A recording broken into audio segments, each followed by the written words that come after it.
नमस्कार। हमारे चैनल में आपका स्वागत है।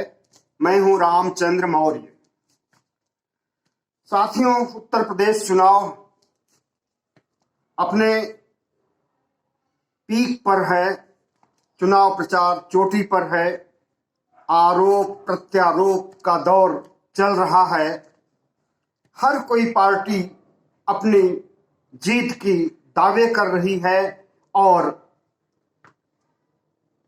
मतदाताओं को सब्जबाग दिखा रही है, भविष्य के सुनहरे सपने दिखा रही है और प्रचार में कोई कमी नहीं छोड़ना चाहती है। साम दाम दंड भेद हर तरह से चुनाव को जीतने की कोशिश कर रही है। तो क्यों न आज चुनावी हवा की चर्चा की जाए। किसकी जीत हो रही है, किसकी हार हो रही है, कौन पार्टी उत्तर प्रदेश में 5 राज्यों में विजय पताका फहराने जा रही है और कौन पार्टी पीछे रह जाएगी। त्रिकोणीय मुकाबला है या डायरेक्ट मुकाबला है और क्या क्या रणनीतियां हैं चुनाव जीतने के लिए सियासती पार्टियों की।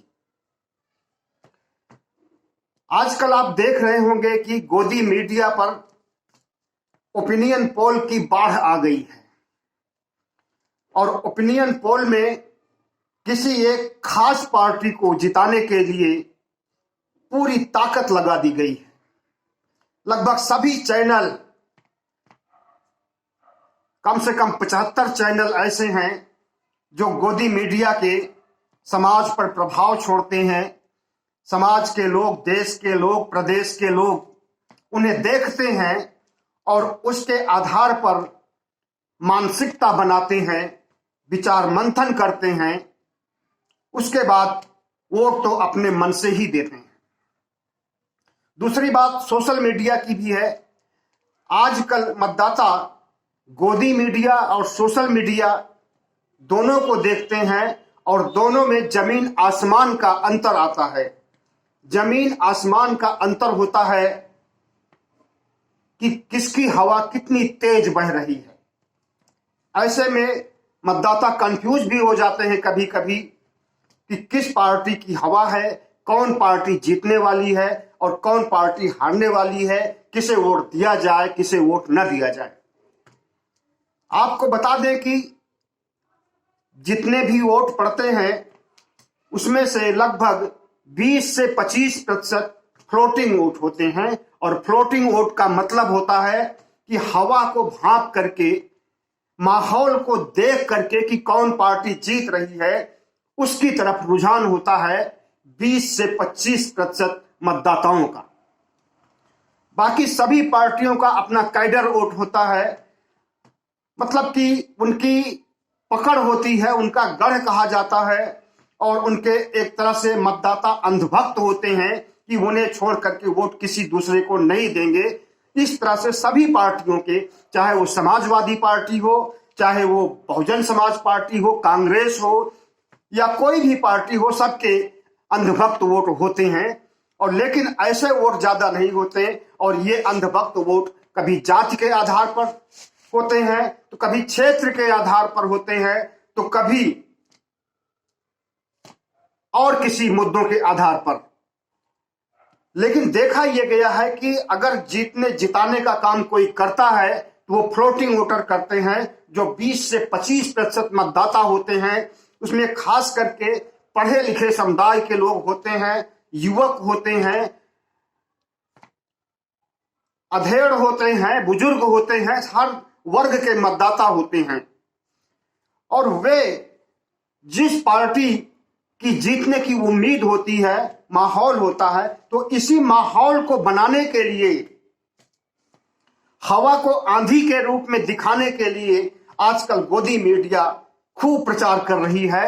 हर रोज नए नए ओपिनियन पोल आ रहे हैं और भारतीय जनता पार्टी को जीतते हुए दिखाया जा रहा है, जबकि हकीकत और जमीनी हकीकत जिसे कह सकते हैं वे किसी और पार्टी के पक्ष में है। जो भारतीय जनता पार्टी की मुख्य प्रतिद्वंदी पार्टी समाजवादी पार्टी है, उसकी रैलियां आपने चुनाव आयोग की अधिसूचना जारी होने के पहले भी देखा होगा और अभी 1-2 दिन में भी आपने देखा होगा कि कितनी उसकी विजय यात्राओं में भीड़ होती है और कितने उससे वर्चुअली रूप से जुड़े हुए लोग हैं। हालांकि वर्चुअली रैली करने में समाजवादी पार्टी भारतीय जनता पार्टी से कोसों दूर है, क्योंकि उसके पास उतने संसाधन नहीं हैं, सोशल मीडिया पर उतनी अच्छी पकड़ नहीं है, इसलिए वर्चुअली रैली में समाजवादी पार्टी पीछे है। लेकिन जमीनी हकीकत, जमीन पर और वोटरों के अंदर जो चाहत, जो इच्छा शक्ति समाजवादी पार्टी की तरफ है, वो किसी से छुपा नहीं है। पिछड़ी जातियां, अति पिछड़ी जातियां, अल्पसंख्यक और बहुत हद तक ऊंची जातियों के लोग भी समाजवादी पार्टी की तरफ अपना एक मुश्त वोट देना चाहते हैं, जिसे भारतीय जनता पार्टी के लोग अच्छी तरह से समझ रहे हैं। खास करके किसान समुदाय के लोग पश्चिमी उत्तर प्रदेश का एक मुश्त वोट, चाहे वो जाटों का वोट हो, चाहे वो दलितों का वोट हो, चाहे वो मुसलमानों का वोट हो, चाहे वो गुजरों का वोट हो, सबको नाराज किया है भारतीय जनता पार्टी ने। गुजर समुदाय के लोग नाराज बैठे हैं कि उनके वंशज, उनके पूर्वज सुहेल देव को गुजर की पदवी से हटा दिया है भारतीय जनता पार्टी ने, इसलिए नाराज बैठे हैं। किसान आंदोलन की वजह से भी गुजर नाराज हैं और जाटों का गुस्सा तो आप जानते ही हैं कि जिधर जाट उधर ठाठ, और इस जाट और ठाठ की लड़ाई भारतीय जनता पार्टी ने 2017 में इन्हीं वोटरों के बदौलत जीती थी और भारी संख्या में वोट मिले थे भारतीय जनता पार्टी को पश्चिमी उत्तर प्रदेश से। लेकिन इस बार समीकरण बिगड़ा हुआ है। हालांकि अमित शाह, योगी आदित्यनाथ और प्रधानमंत्री मोदी जी पूरी ताकत लगा रहे हैं पश्चिम उत्तर प्रदेश में, लेकिन उसका उल्टा प्रभाव पड़ रहा है। मतदाता इनके विचारों से मोटिवेट हों, उसके पहले ही ये मतदाता किसी भी नेता को, चाहे वो विधायक पद के उम्मीदवार हो, चाहे वो भारतीय जनता पार्टी के कार्यकर्ता हो, चाहे वे आरएसएस के प्रचारक हो, सबको गांव से बाहर कर देते हैं और सबका खदेड़ा हो रहा है। आजकल खदेड़ा शब्द बहुत प्रचलित है उत्तर प्रदेश के चुनाव में, और वो पूर्वांचल में भी देखा जा रहा है, बुंदेलखंड में भी, अवध के क्षेत्र में भी और पश्चिमी उत्तर प्रदेश में भी खदेड़ा हो रहा है भारतीय जनता पार्टी के विधायकों का, यहां तक कि उप मुख्यमंत्री केशव प्रसाद मौर्य तक का। अगर पंडित दिनेश शर्मा चुनाव लड़ते तो शायद उनका भी खदेड़ा होता, लेकिन वो चुनाव ही नहीं लड़ रहे हैं, इसलिए सेफ बचे हुए हैं, अपनी इज्जत को बचाए हुए हैं। तो साथियों, खदेड़ा के मामले में तो 25 से अधिक विधायक खदेड़े जा चुके हैं भारतीय जनता पार्टी के, और गांव के लोग लाठी डंडा लेके दौड़ा लेते हैं, उनके खिलाफ नारेबाजी करते हैं, समाजवादी पार्टी की जीत के लिए समाजवादी पार्टी और अखिलेश की जय जयकार करते हैं, और उन्हें भारतीय जनता पार्टी के नेताओं कार्यकर्ताओं को गांव छोड़ करके भागना ही पड़ता है। ऐसी बहुत सी तस्वीरें, ऐसे बहुत से वीडियो वायरल हो रहे हैं सोशल मीडिया पर, आप देख सकते हैं। रही बात गोदी मीडिया की, तो वो पूरी ताकत से भारतीय जनता पार्टी को जिताने के लिए काम कर रही है, और एक से बढ़कर के एक ओपिनियन पोल आ रहे हैं जिसमें भारतीय जनता पार्टी को जिताया जा रहा है, जबकि अभी चुनाव हुआ भी नहीं है और उनके जीत की घोषणा कर दी गई है, भविष्यवाणी कर दी गई है और 100% गारंटी दी जा रही है कि भारतीय जनता पार्टी जीत रही है। उसी फ्लोटिंग वोट के लिए, जिसके बारे में मैंने अभी बताया था कि जिसकी तरफ फ्लोटिंग वोट का झुकाव होता है उसी पार्टी की जीत होती है, और वो फ्लोटिंग वोट प्रभावित होती है माहौल को देख करके। तो वही माहौल बनाने के लिए पश्चिमी उत्तर प्रदेश में, मध्य उत्तर प्रदेश में, पूर्वी उत्तर प्रदेश में, पूर्वांचल में, बुंदेलखंड में पूरी ताकत लगाई जा रही है गोदी मीडिया के द्वारा। आप देखिए, एक नमूना मैं पेश कर रहा हूं।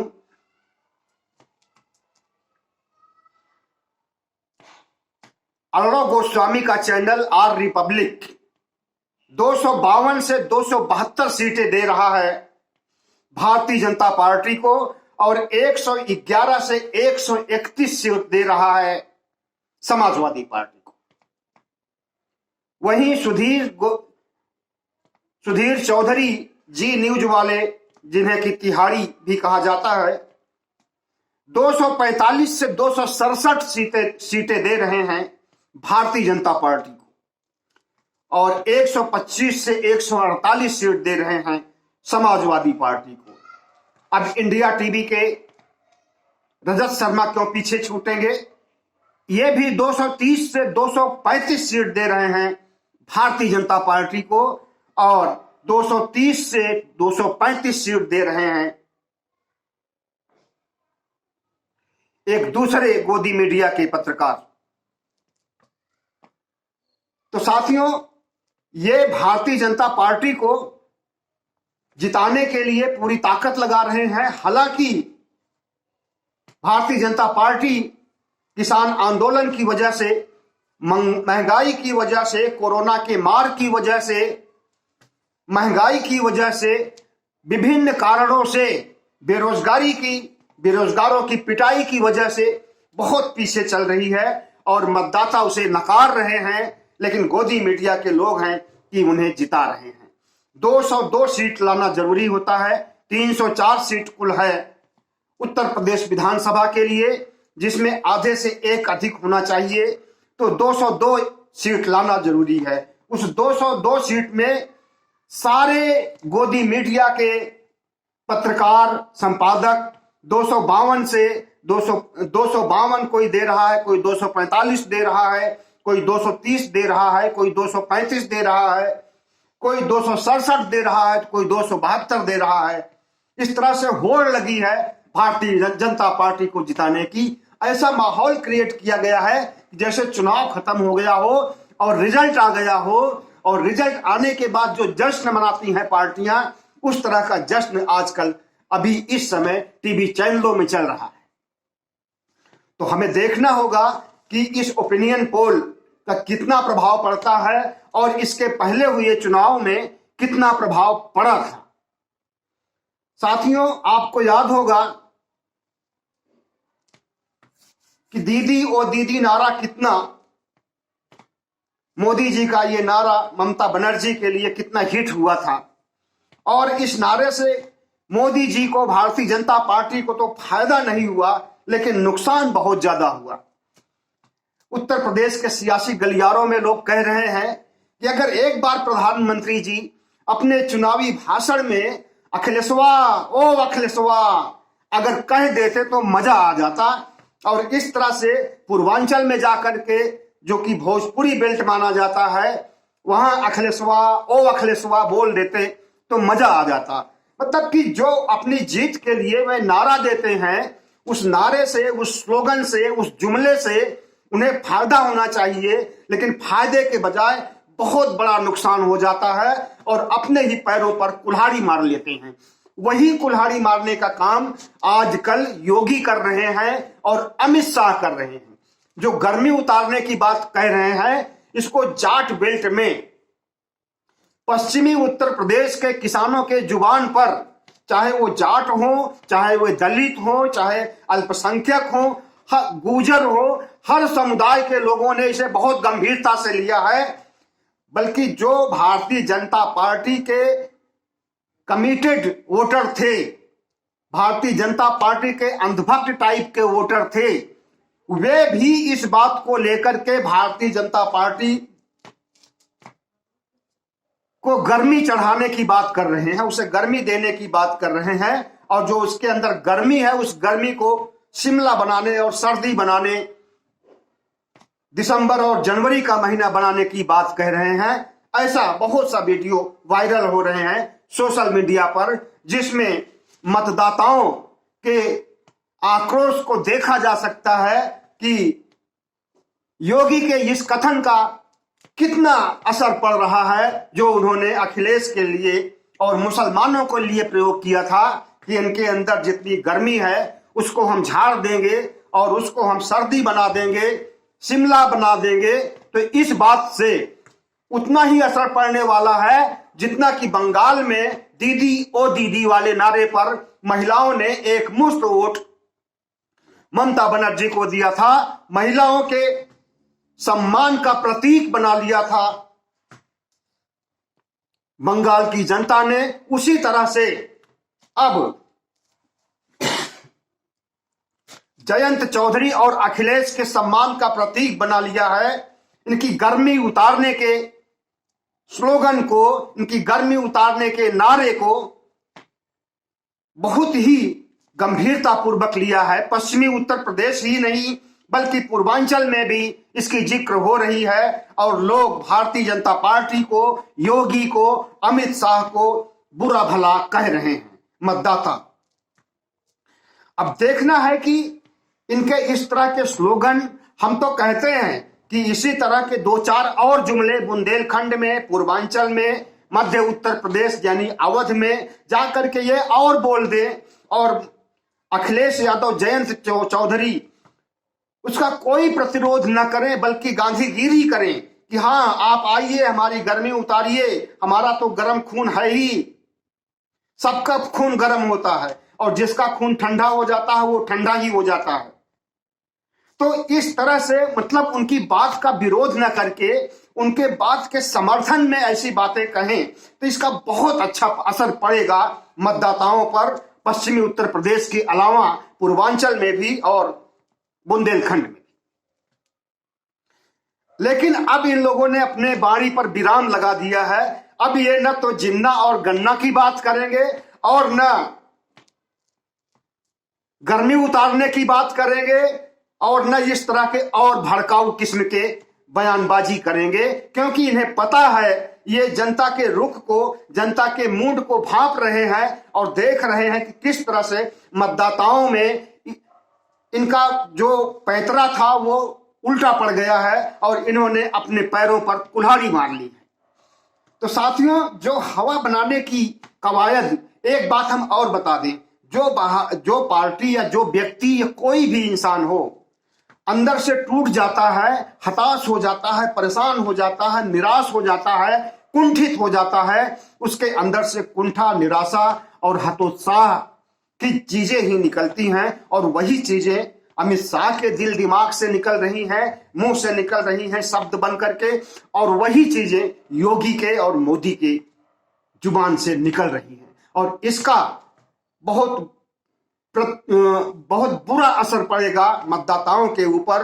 अगर कोई बदजुबानी करता है, कोई गाली गलौज करता है, कोई राष्ट्र विरोधी बातें करता है या उत्तर प्रदेश में जाति विरोधी या संप्रदाय विरोधी बातें करता है, तो निश्चित रूप से अब जनता वो पहले 1990 की दशक की जनता नहीं रह गई है जो भेड़ चाल चलती थी, जिस तरह चलना शुरू कर देती थी, अपराधियों को वोट देती थी। हालांकि अभी भी अपराधी जीतते हैं, लेकिन अपराधियों के जीतने की एक सबसे बड़ी वजह यह है कि अच्छे लोग राजनीति में आते नहीं हैं और राजनीति का दलदल ऐसा है, राजनीति की काली कोठरी ऐसी है, काजल की कोठरी ऐसी है कि इसमें जो जाता है उसी के काजल लग जाता है, कालिख लग जाता है और उसी का मुंह काला हो जाता है। तो जो बेशर्म होते हैं, निश्चित रूप से मैं पूरी गंभीरता के साथ कह रहा हूं, जो बेशर्म होते हैं, जिनके पास ईमान नहीं होता है, जिनके बाणी में सत्यता नहीं होती है, वही लोग आज के तिथि में नेता बनते हैं। और ऐसे नेताओं में चाहे वो योगी हो, सन्यासी हो, वो भी रम जाते हैं और अपराध की भाषा बोलने लगते हैं और ठोक दो की नीति चलाते हैं और बेगुनाहों का कत्लेआम करते हैं। प्रबंधन करना आता नहीं है, अस्पतालों का, स्वास्थ्य का प्रबंधन इनके बस की बात नहीं है, उसे कर नहीं पाते हैं। अलबत्ते ये कहते हैं कि कोई भी मरीज कोरोना से बगैर ऑक्सीजन के नहीं मरा, सबको ऑक्सीजन, सबको दवा, सबको बेड, सब कुछ उपलब्ध था। और जब ऐसी बातें कहते हैं तो लोगों के जले पर नमक छिड़कने का काम करते हैं और इस नमक छिड़कने का काम इन्होंने पहले भी किया था, चुनाव आचार संहिता लागू होने के पहले भी किया था, अब भी कर रहे हैं। और आज भी प्रधानमंत्री मोदी ने वर्चुअल रैली में कहा कि उत्तर प्रदेश में जिस तरह से स्वास्थ्य का, हेल्थ का इंफ्रास्ट्रक्चर है, वैसा कहीं नहीं है। यहां पर जितने मेडिकल कॉलेज हैं, मेडिकल हब हैं, वह वैसा कहीं नहीं है। यहां पर जितना विकास हुआ है स्वास्थ्य सुविधाओं का और इंफ्रास्ट्रक्चर का, और महंगाई बिल्कुल जिस तरह से उन्होंने बोला है उसका उल्टा है। और इस चीज को अच्छी तरह से जनता भांप रही है। और मोदी जी के जुमलों से, मोदी जी के स्लोगन से, मोदी जी के नारों से, जो नारा एक बार बोल देते उसे दोबारा नहीं बोलते। अच्छे दिन आएंगे अब नहीं कहते हैं। कितना चुनाव प्रचार कर रहे हैं, वर्चुअल रैली कर रहे हैं, घर घर जाकर के वोट मांग रहे हैं, लेकिन अच्छे दिन आए का नाम नहीं ले रहे हैं, क्योंकि वो अच्छे दिन आए ही नहीं, बल्कि बुरे दिन आ गए। किसानों के लिए कोई ऐसी बड़ी बात नहीं कह रहे हैं, क्योंकि कह चुके हैं और कर नहीं पाए हैं कि किसानों की आय हम दुगनी कर देंगे। उल्टे किसान लोग इसलिए खफा और ज्यादा हो गए, किसान आंदोलन से भी ज्यादा अब इस समय किसान खफा है। और आज कल 3 फरवरी से किसान भी निकल चुके हैं पूरे उत्तर प्रदेश के गांव गांव, कस्बे कस्बे, चप्पे चप्पे, गली गली में जाकर भारतीय जनता पार्टी के खिलाफ प्रचार कर रहे हैं कि भारतीय जनता पार्टी इतनी घटिया और नीच पार्टी है कि इसने जो हमारे साथ वादा किया था उसका वादा खिलाफी किया है, और किसान आंदोलन को, किसानों को, इस देश की जनता को और करोड़ों किसानों को धोखा दिया है। तो उनका अभियान भी शुरू हो गया है, और वो किसी पार्टी को जिताने की बात नहीं कह रहे हैं, बल्कि किसानों के मुद्दे को, अपने मुद्दे को लोगों को समझा रहे हैं और भारतीय जनता पार्टी को हराने की बात कर रहे हैं। तो साथियों अभी के लिए बस इतना ही। हमारे चैनल को सब्सक्राइब कीजिएगा, लाइक कीजिएगा और शेयर कीजिएगा, ताकि हमारी आवाज दूर दूर तक पहुंच सके। आपको बहुत बहुत धन्यवाद।